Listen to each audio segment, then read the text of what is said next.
Hello, everybody. Thank you for tuning in. First and foremost, let me wish everybody a happy new year. It's officially 2023, and this is my first video of the year. I decided a couple days ago that I was going to clean out my silver dragon. And for those of you who don't know what a silver dragon is, this is a silver dragon. This is an alocasia silver dragon. Mine's quite large. It's one of my favorite plants. I know that you guys can see a little bit of that yellowing. The yellowing comes and goes with alocasias. From personal experience, it's never harmed any of my plants. My rule of thumb is I will keep the leaf as long as it is more than 50% green. That means that it has the ability to continue creating energy and food for the plant. Once it passes 50% at that point, that's when I decide to clip it off. But as of now, it's pretty happy. I have it in leca, and I generally put all of my alocasias in leca. And for those of you who don't know what leca is, this is leca. And it's a little clay pebble. They're very porous, and it's an ideal substrate to create keep a lot of plants in, because it keeps the roots moist, but it also keeps them from drowning, and lots of oxygen. So a lot of plants tend to like leca. Now, a couple days ago, I decided that I was going to clean this out, and as I was cleaning them out, these little guys started popping up. And for those of you who don't know what these are corms. And corms is one of the very many ways that alocasias can propagate themselves. And as you can see, some of these guys are already quite rooted. They're already growing out the top. So a lot of these are pretty much ready to plant. There's a couple, oh, here we go. This one's going to need a little longer, so I'm going to show you guys what I do with this kind and the ones that are well rooted, so stay tuned. They're all in pretty good condition. I know some people that soak them and try to peel these guys. I don't mess with them because I'm afraid that I'm going to end up damaging them more as I try to scrape off the skin or whatnot. As you can see, there's some really tiny ones, and I have had success propagating some of these tiny ones, but it's better that you have sizable ones like this. They're more likely to survive. As you can see, this one kind of broke off the top, but again, no roots, and so these are definitely not ready to be planted yet. This guy right here, he opened up off the top, but as I was pulling it off, I kind of broke it. Not sure if it's going to survive, but you know what? We'll try. So today we are going to be propagating in Perlite. I've done many different methods. I've done leca, I've done the little water method. I've also done moss. And out of all of those options, I noticed that this has the highest success rate, and it's really simple to do, so it's kind of my personal favorite. So I have Perlite here. It's about, say about an inch high, maybe a little, give or take.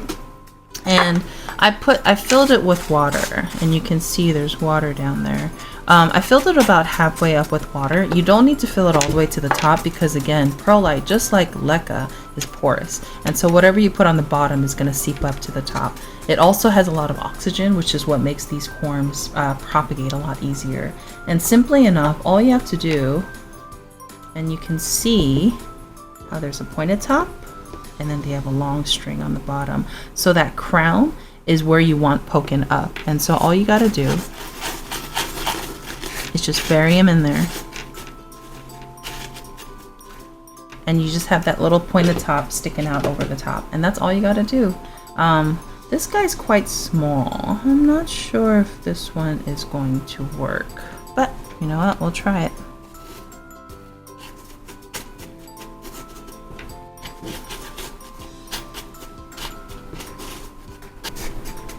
I trim this guy a little bit just.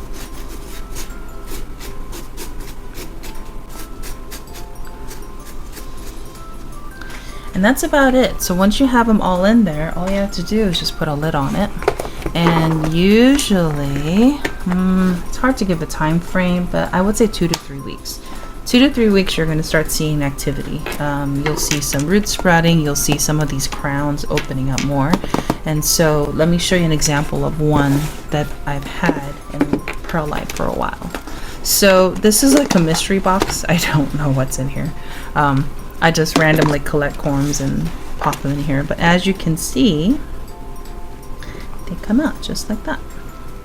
And you want to make sure they have about I'd say 1.5 to 2 inches of root before you decide to take them out of here. I do have one that I actually decided to plant, and I'll show you that.